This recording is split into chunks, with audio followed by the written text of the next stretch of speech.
Si j'avais eu plus de temps pour me préparer avec cette citation-là, j'aurais fait installer un mosh pit en avant de la scène. Quand mes enfants étaient plus jeunes, puis ils me voyaient avec des bleus sur les bras, ils disaient « Ah, papa, t'es allé danser? » Au faux-fun électrique. Très, très content d'être ici ce matin. Je m'ennuie de Montréal, je vais vous le dire. Je veux remercier Dame Nature pour avoir déroulé le tapis blanc. Je n'avais pas spécifié la température, par contre. Quand je suis arrivé lundi, c'était moins 22 degrés. Ce matin, je vous parle... le thème, c'est « Make ». Et puis, la meilleure traduction pour moi de « Make », c'est « artisan ».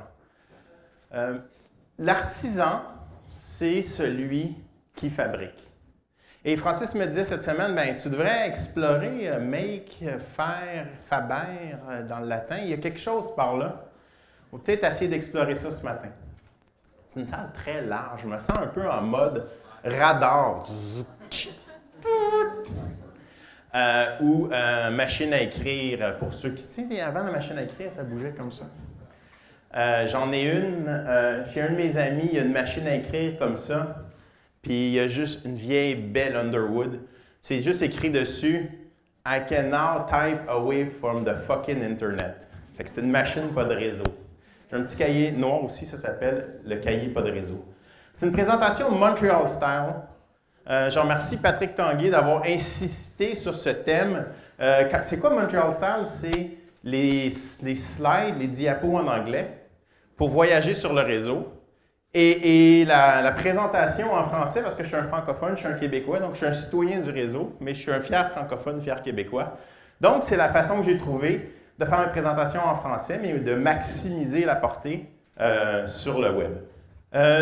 Ce matin, j'ai mis une ceinture fléchée. Je dois vous avouer que j'ai été inspiré, entre autres, par Michel Cartier, avec qui j'ai eu une belle conversation cet été.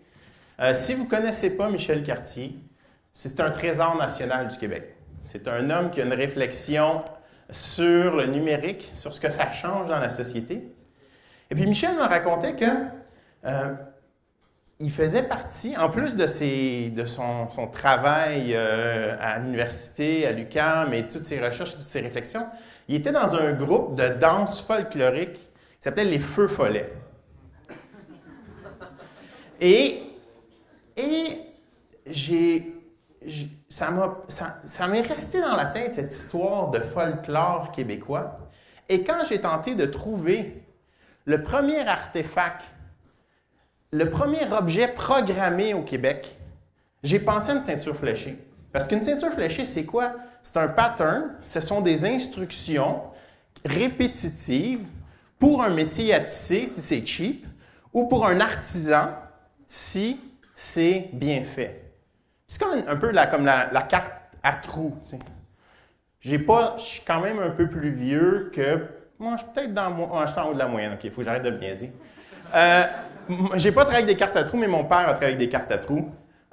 Et puis, je trouvais que la ceinture fléchée, ça représentait bien ce mode-là. Et donc, artisan. Un artisan, c'est celui qui fait bien les choses. L'artisan... puis en faisant cette diapo-là, en gossant ma diapositive à la main, j'ai trouvé l'exemple de l'artisan. J'ai passé 15 minutes à travailler sur le kerning d'artisan parce que Keynote, avec Helvetica New Light, il est vraiment poche sur l'espacement des lettres. Là, je me suis dit, c'est ça un artisan. Un artisan, par exemple, il faut que ça livre. Fait qu'après 15 minutes, je suis comme, oh, c'est pas parfait, mais fuck it, c'est comme assez bien quand même. Donc, je vais faire abus de hashtag. Je vais aussi faire abus de page Wikipédia. C'est un concept facile pour représenter des idées, et puis ça vient avec des hyperliens. Cette semaine, j'étais à Radio-Canada, puis j'ai dit que l'hyperlien, c'était probablement mon invention préférée après la roue et le pain tranché. C'est faux, c'est avant la roue et le pain tranché. Je pense que l'hyperlien, c'est la chose la plus extraordinaire du monde. Donc, on ne peut pas en abuser trop. Et puis derrière cette idée-là d'artisan, ça c'est la page Wikipédia, mais il y a 3-4 concepts vraiment importants. Le premier, c'est que l'artisan, il va chercher ses matériaux. Il connaît ses outils, il connaît ses matériaux, il connaît la matière. Donc, l'artisan va chercher ses sources. L'artisan prend le temps de bien faire son travail d'assembler, mais l'artisan, c'est aussi un marchand puis un commerçant. Il vit de son art. Si ça ne marche pas ce que tu fais, tu ne manges pas. Et puis, il y a quelque chose, il y a un commitment, il y a un engagement dans l'artisan qui représente vraiment l'essence de ce qui, selon moi, et aussi à la naissance du web et de l'Internet. Donc, tu sais, le thème c'est Make, mais j'avais envie de vous parler d'innovation. Mais je n'étais pas sûr, parce que j'aime pas trop ça, ce mot-là, innovation. Puis je me suis demandé pourquoi j'aime pas l'innovation, le mot, parce que j'aime innovation, l'idée. Je l'ai mis en gris, 50%, pour être comme pas sûr en commençant. Et puis je me suis dit, bien, c'est parce qu'il y a des choses que j'aime pas à propos de l'innovation. Puis si je les enlève, parce que je pense que ce sont des fausses conceptions, si je les enlève, bien, je vais me retrouver avec la vraie affaire. Puis là, je vais être correct avec le mot. Fait que l'innovation, c'est pas une fin en soi. Pourquoi c'est pas une fin en soi? Bien, parce que l'innovation, c'est de faire quelque chose qu'on n'a jamais fait, puis de faire quelque chose de nouveau. Fait que si on recommence, si on est vraiment bon là-dedans, puis on fait toujours la même affaire, bien, c'est plus l'innovation. Fait que l'innovation, c'est toujours de l'insécurité. C'est toujours de recommencer, c'est toujours de se remettre en question. C'est pas quelque chose qui nous fait nous sentir... Si on se sent vraiment très, très bien dans l'innovation, c'est parce qu'on est dans le flow. C'est pas parce qu'on contrôle ce qui se passe, c'est juste parce qu'on est dans l'action. C'est pas non plus un processus. Je sais en plus qu'ils sont dans la salle, je sais qu'on peut aller dans des conférences à 3000$ pour apprendre c'est quoi l'innovation, puis comment dans des grandes compagnies, ces belles personnes ont bien réussi.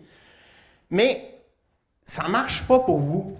Ça ne marche pas pour vous parce que l'innovation, c'est votre propre chemin. Ce n'est pas parce que ça a marché comme ça dans cette situation-là pour cette personne-là. De toute façon, quand c'est rendu que tu donnes des conférences sur l'innovation, tu es un peu has-been. Je sais que c'est méta comme commentaire. Hashtag dérision. Donc, ce n'est pas un processus parce que c'est à chacun de trouver son contexte, ce qui a changé. Puis, ce n'est pas à propos des idées non plus, l'innovation. Je sais qu'il y a des idées dans l'innovation, mais ce n'est pas majoritairement à propos des idées. Ça surprend beaucoup de gens parce que il me semble que l'innovation, c'est les nouvelles idées. Le pire, là, c'est quelqu'un qui a plusieurs idées et qui n'est pas capable d'en choisir une. Ça, c'est le pire de toute l'innovation. Tu ne fais jamais rien. Quelqu'un m'a envoyé un courriel l'autre fois, j'espère qu'il n'est pas dans la salle, qui dit « J'ai 2 super bonnes idées à te parler, j'aimerais vraiment ça qu'on en parle. » Puis j'ai dit « Tu n'as pas 2 idées. Tu penses que tu as 2 idées, mais si tu as 2 idées, recontacte-moi quand tu en auras juste une. Quand il y en a une qui va t'obséder, Paul Graham, le fondateur de Y Combinator, qui est l'accélérateur aux États-Unis, dit « À quoi tu penses quand tu es dans ta douche? Qu'est-ce qui t'obsède? À quoi tu penses? » Moi, c'est sur mon vélo. Mon vélo, il est génial parce que j'ai pas de réseau sur le vélo. Je ne peux pas regarder mon téléphone. Fait que quand je suis en vélo, j'ai mes meilleures idées. À quoi je pense quand je pense à rien? Fait que non, c'est pas à propos d'avoir des nouvelles idées. C'est pas à propos des idées, c'est faire arriver des idées. Ça, j'ai trouvé en promenant sur Pinterest, je pense, l'URL est en bas. Mais ça représentait vraiment, vraiment bien la culture de Silicon Valley. Le côté pragmatique de l'innovation, le côté ingénieur. Tu sais, on a la chance ici, en Amérique du Nord, d'avoir la culture française, d'avoir des idées puis en parler. C'est très français. En discuter, faire des sommets, faire des conférences. Et les faire arriver. J'aurais jamais rassemblé toutes mes idées autour de l'innovation de cette façon-là si je n'avais pas eu à vous le présenter ce matin. L'innovation, c'est une culture. Et puis, ce qui est difficile avec une culture, ce qui est génial, ça ne se programme pas de la culture, ça ne se force pas. C'est comme un virus, ça s'inocule. Ça prend un terreau fertile pour faire pousser l'innovation. Je parle un peu de Twitter parce que c'est là que je suis rendu. Ils ne m'ont pas volé vraiment, là. J'ai un peu insisté pour aller les voir, là. Mais ils étaient d'accord quand même. Avec mon travail de jour, présentement, je suis développeur advocate ou évangéliste techno pour Twitter. Ce que je fais, je travaille avec les différents développeurs, les compagnies qui veulent utiliser la plateforme Twitter. Et puis, ce qui est fascinant chez Twitter, c'est qu'on retrouve cette culture-là de l'innovation pragmatique. Si vous regardez un peu, il y a un poster sur un mur chez Twitter avec ce sketch-là qui, allegedly, comme ils disent en anglais, serait le premier sketch de Twitter. Jack Dorsey aurait dessiné cette page pour dire « Voici le projet que je veux faire ». Mais ce qui est intéressant, c'est ce qui s'est passé avant qu'il griffonne sur le papier. Ev Williams, qui avait fondé Blogger, pour permettre à tout le monde de s'exprimer sur Internet, qui voulait vraiment donner une voix à tous ceux qui avaient envie de s'exprimer. Il a tellement bien fait ça qu'il a été racheté par Google pour placer des pubs sur les blogs. Et après une couple d'années chez Google, il a eu du fun, mais il s'ennuyait un peu. Il a dit, la prochaine révolution du média numérique, c'est le podcasting. Il a fondé une compagnie qui s'appelait Odeo. Odeo, c'était pas super bien. Mais Ev Williams, qui a fondé Blogger, qui a vendu à Google, plein d'argent, les VC viennent le voir, ils donnent des sous, ça ne marche pas pantoute leur affaire. Il y a ça, le podcasting, le monde qui travaille chez Odeo, ça ne leur tente pas de faire ça. Il y a un micro en plein milieu de la place, puis ils ne s'en servent pas. Puis Apple lance le podcasting dans iTunes, puis ils volent un peu leur lunch. Fait qu'ils se disent, OK, on ne fera pas ça. On ferme dans un mois. Cette histoire-là est racontée dans Hatching Twitter, qui est un livre qui vient de sortir sur l'histoire de Twitter. Et puis vous irez lire la séquence, mais c'est quand il n'y avait plus d'argent et qu'il était fermé dans 2 semaines que Eve a dit « Faites donc ce que vous avez envie de faire pour les 2 prochaines semaines. Mettez-vous à 2 à 3. » Et Jack Dorsey et Biz Stone se sont mis ensemble et ont dit « Jack a dit, cette idée-là m'obsède depuis longtemps. C'est ça que je veux faire. Imagine-toi si tu peux envoyer un SMS, un texto à plein de monde en même temps. On pourrait tous savoir c'est où les places cool, où il y a des parties le fun. » Fait que c'est comme ça qu'ils ont commencé à travailler sur Twitter. Et c'était le bon contexte. C'était, si tu pouvais faire qu'est-ce que tu veux, tu avais les moyens, tu avais les ressources, mais tu as 2 semaines, parce qu'après ça, c'est fini. Tu ferais quoi? Et puis, vous irez lire cette histoire, c'est assez fascinant. Ça s'appelle A True Story, mais bon, ça fait pas longtemps que je suis chez Twitter, mais ça fait assez longtemps que je suis là pour dire c'est pas True Story. Mais bon, ça avance. Aqui, ce que c'est à tous les 3 mois, on a 1 semaine pour travailler sur qu'est-ce qu'on veut, avec qui on veut, avec toutes les ressources de Twitter. Fait que ça reprend un petit peu la genèse de Twitter. Et puis ce qui est intéressant, premier Aqui, où je suis chez Twitter, j'aime ça, moi j'ai fait des startups avant, c'est comme un mini startup d'1 semaine Aqui. Tu trouves des gens, tu prends un concept, un ingénieur, 2 personnes aux ventes, et puis pendant toute la semaine, tu travailles sur ton projet. Et le vendredi, c'est un peu comme l'expo science de Twitter dans la cafétéria. Tout le monde a sa petite table, puis tu présentes ton projet, puis les autres, ils votent pour toi par message direct. Fait que le premier Aqui chez Twitter, on a gagné. Puis ce qui est super intéressant avec ça, pendant 6 mois, je n'ai pas pu parler de mon idée qui avait gagné parce que les bonnes idées sont reprises et font partie du produit. Donc aujourd'hui, si vous voyez un tweet, avec télécharger l'application en dessous, quand c'est un message qui vient dans l'application. Ça, c'était mon projet d'Aquik, la première Aquik. Et là, je suis énervé, j'ai gagné. 3 mois plus tard, prochain Aquik, on fait un autre projet, je comprends l'angle, je fais le pitch, on lance ça, ça gagne encore. Mais ça ne fait pas vraiment 6 mois, fait que je ne peux pas vous en parler tout de suite. Mais c'est un échec monumental par la suite, mais ça, c'est une autre conférence. 3e Aquik, puis là, c'est là que j'arrive dans mon build-up. je suis trop occupé à travailler sur plein d'affaires parce que là, ça fait comme 1 an presque que je suis là, puis je suis sur plein de dossiers. Puis je ne peux pas participer à Quick. Et je suis déprimé. C'est comme, on m'a enlevé mon anane, là. Comment ça, je ne peux pas avoir du fun, faire ce que je veux, comme si c'était pas ça que je fais anyway tout le temps. Et puis, je suis déprimé, il est comme 2 heures du matin. Je pense que c'est comme ma 3e IPA double que je bois le jeudi soir.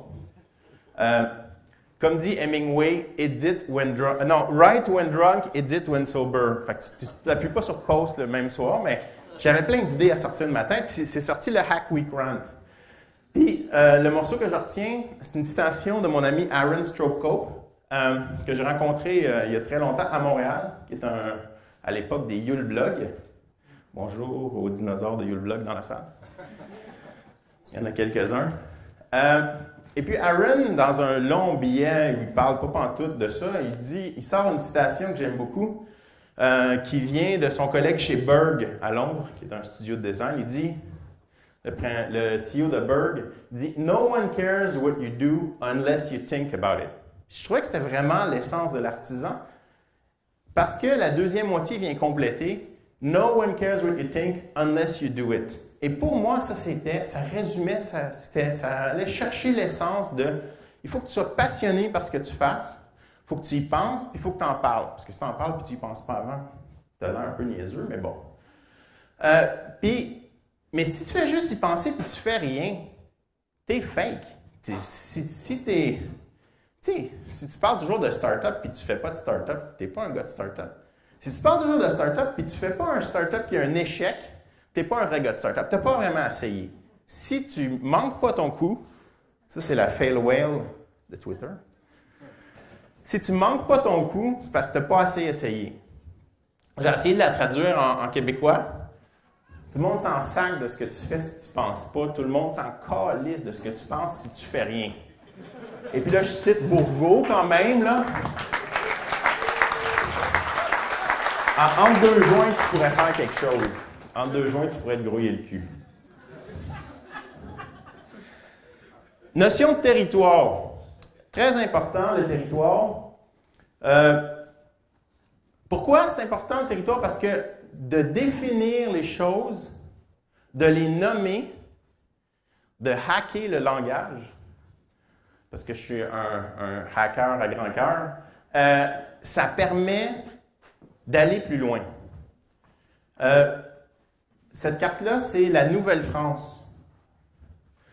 La journée. Non, dans ce temps-là, c'était pas comme un tweet, puis il y avait un nouveau meme qui était parti. La décennie que ça a pris pour passer de la Nouvelle-France au Canada, au Bas-Canada, au Québec, a défini l'identité de ce qu'on était. On n'était pas la Nouvelle-France. On n'était pas comme la suite ou l'autre affaire qui est l'extension de la première affaire. Non, on était quelque chose à part entière. Donc, nommer, définir, cartographier, ça permet de faire arriver les choses. Ça permet de créer les mythes. Ça, c'est ma carte préférée de la Californie parce qu'elle est fausse. C'était, à l'époque, l'image, en fait, c'était l'état des savoirs sur les côtes de la Californie. Mais c'est une super belle carte parce que même si elle est fausse, elle est vraie. Elle est vraie parce qu'elle représente ce qu'on savait à ce moment-là. Et c'était déjà mieux d'avoir une fausse carte que pas de carte pantoute. Puis c'est un peu ça aussi l'innovation. C'est d'être capable de dire, c'est pas super, c'est pas exactement ce que je voulais, c'est pas tout ce que j'aurais aimé faire, mais t'es mieux avec une fausse carte qu'avec pas de carte.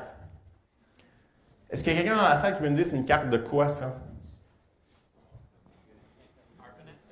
ARPANET. Oh, monsieur connaît son histoire. ARPANET en 72, qui est l'ancêtre de l'Internet. Dans la préparation de ma conférence, j'ai eu des réponses comme le télégraphe ou les chemins de fer. C'est à peu près la même chose. Mais celui-là, il est spécial. C'est l'ARPANET en 72.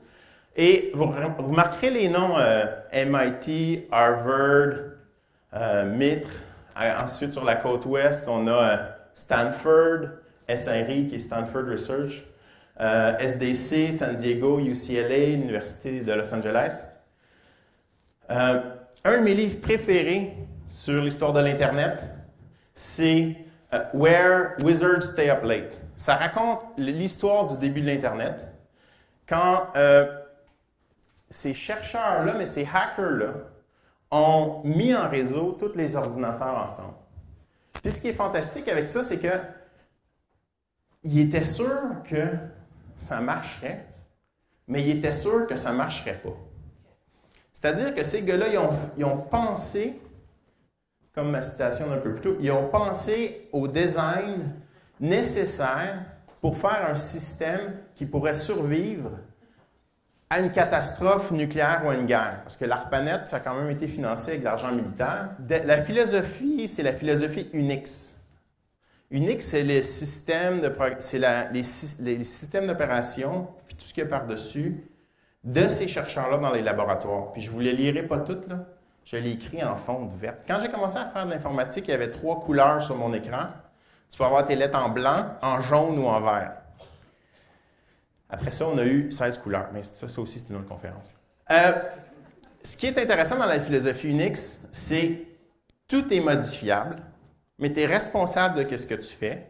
Faut que tu ships ça avec une configuration par défaut qui fonctionne et qui marche bien.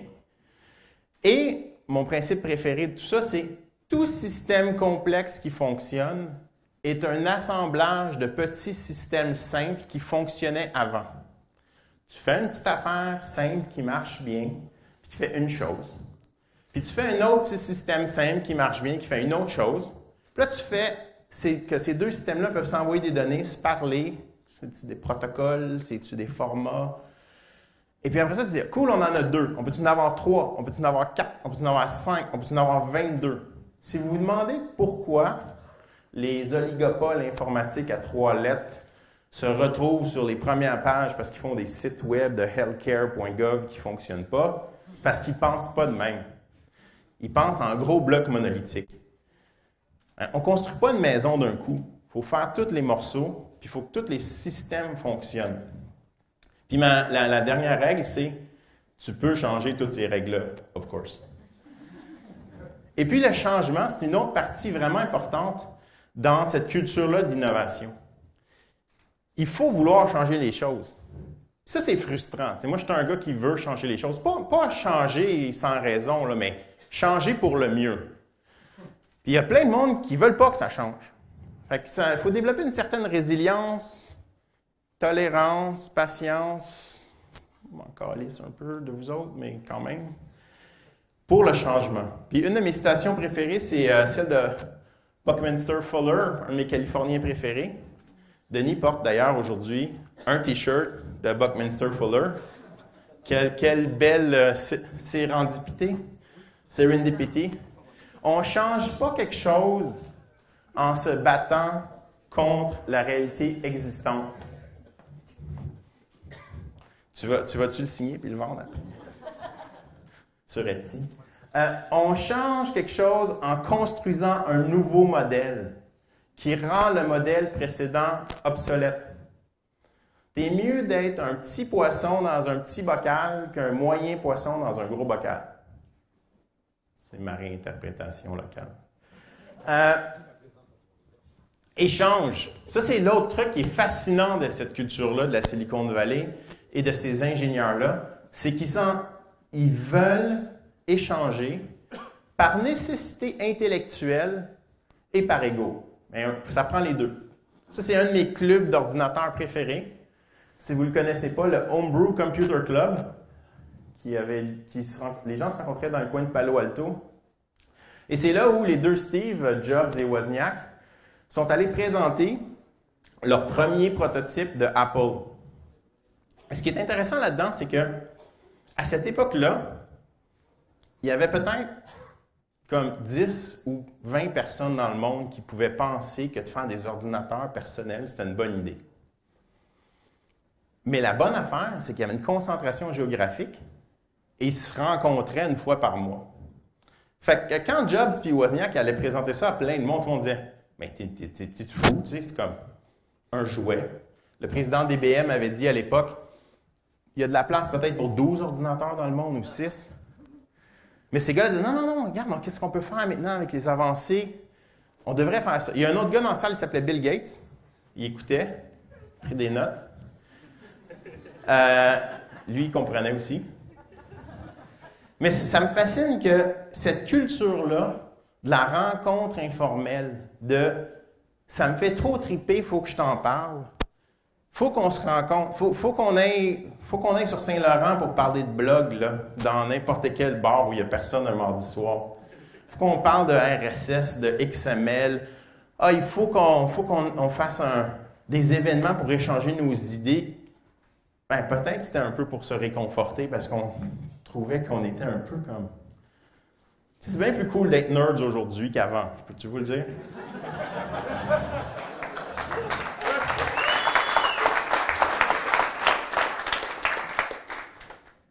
Et puis, le paradis des nerds, la Silicon Valley.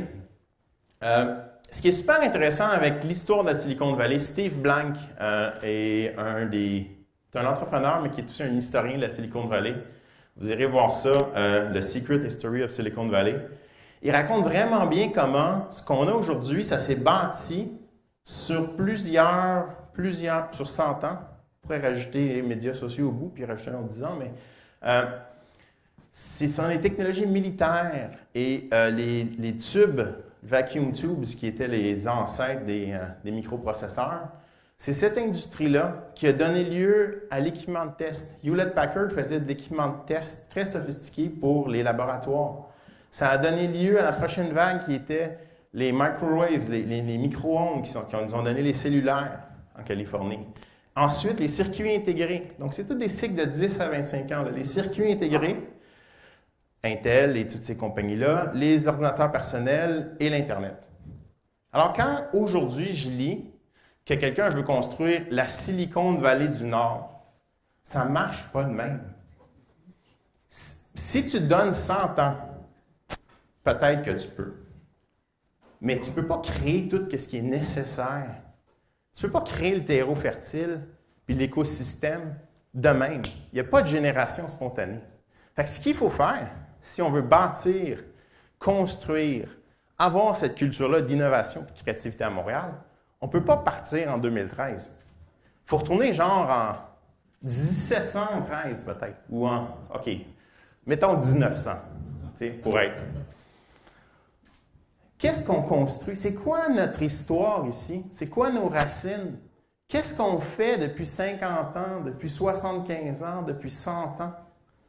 C'est pas pour rien que les cinéastes québécois aujourd'hui, les Falardeau de ce monde-là, sont reconnus à l'international. Les racines de ça sont dans les années 70, 60, 50 à l'ONF. Ça prend du temps.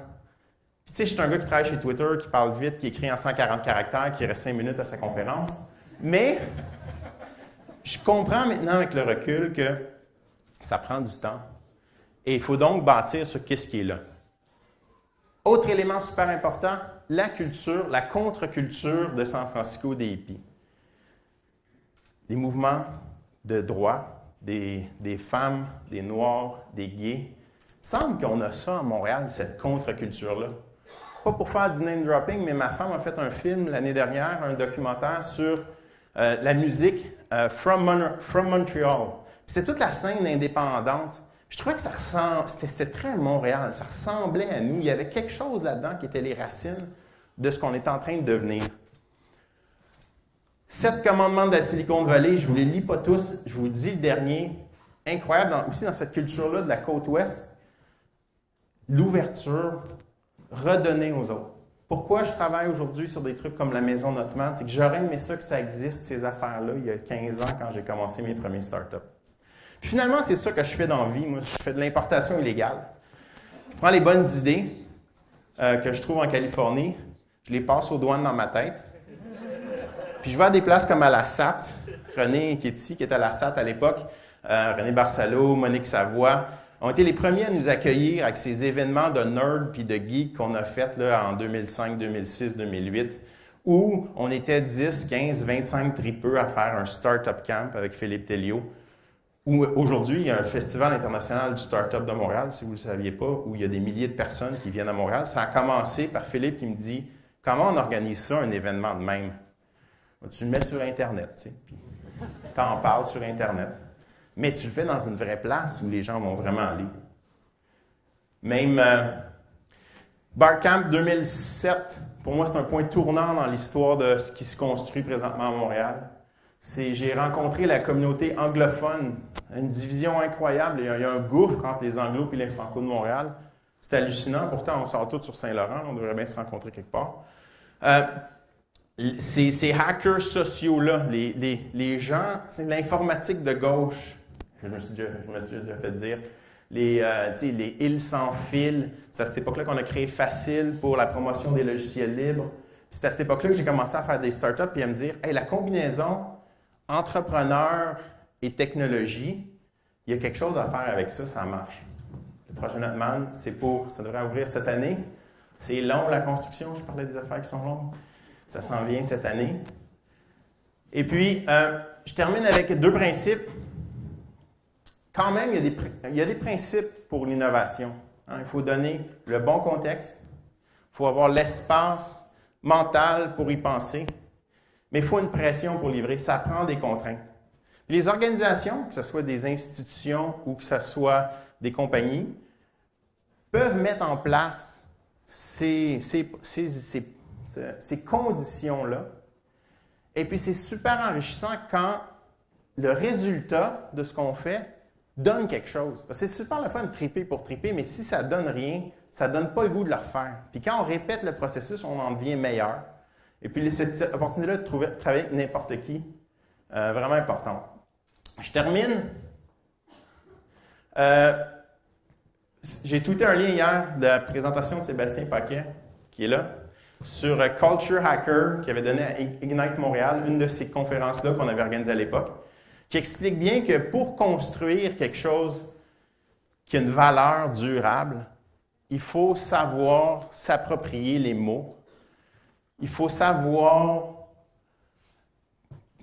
hacker la vie, construire les choses, faire des choses. Il n'y a rien de plus intéressant. Si on avait juste parlé de ce qu'on aurait pu faire pour déjeuner ce matin, on aurait tous plus faim maintenant.